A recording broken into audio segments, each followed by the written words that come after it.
ثبات على المبدأ، عدم تغيير المواقف، كلمتهم واحدة.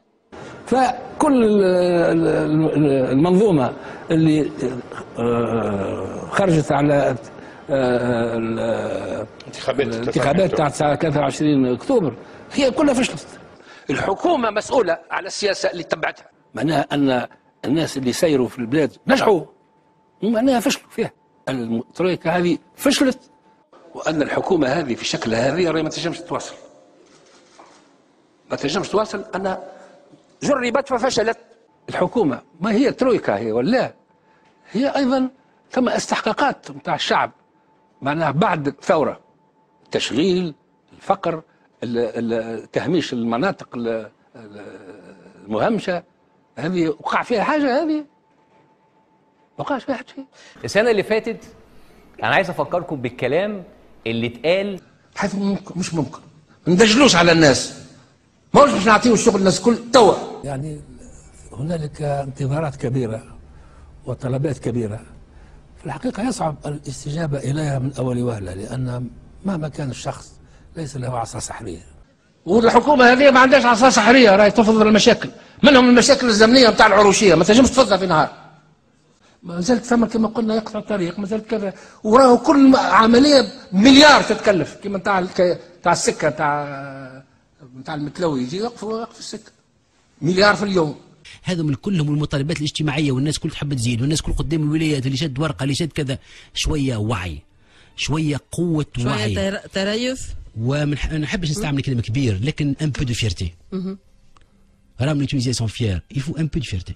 دولتك تمر بظرف صعب، انت اخترته، انت مشيت عملت الثوره هذه بور ان افير مايور. هذا يتطلب شويه وقت، تكون عندك شويه فيرتي، شويه خشم، شويه نيف، باش تعرف انه راهي المطالب الاجتماعيه ما تحلش تو. احنا كنا خرجنا قلنا بن علي فلس البلاد، مو هكا ولا؟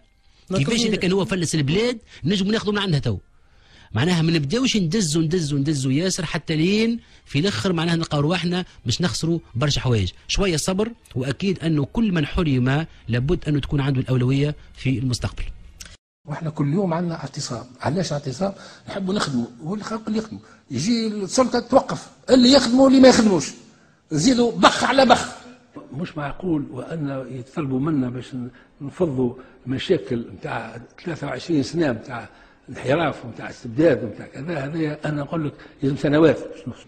يعني مساله الاقتصاد ومساله التشغيل، انا اعتقد اللي يتكلموا على الموضوع ما يعرفوش. راهو التركه اللي لقيناها تركه صعيبه، تركه صعيبه، ونأكد لكم وتوا تشوفوا المستقبل أن حتى 10 سنين ما نوصلوش باش نوصلوها. ذاكرتهم ضعيفة، أو يمكن إحنا اللي بننسى.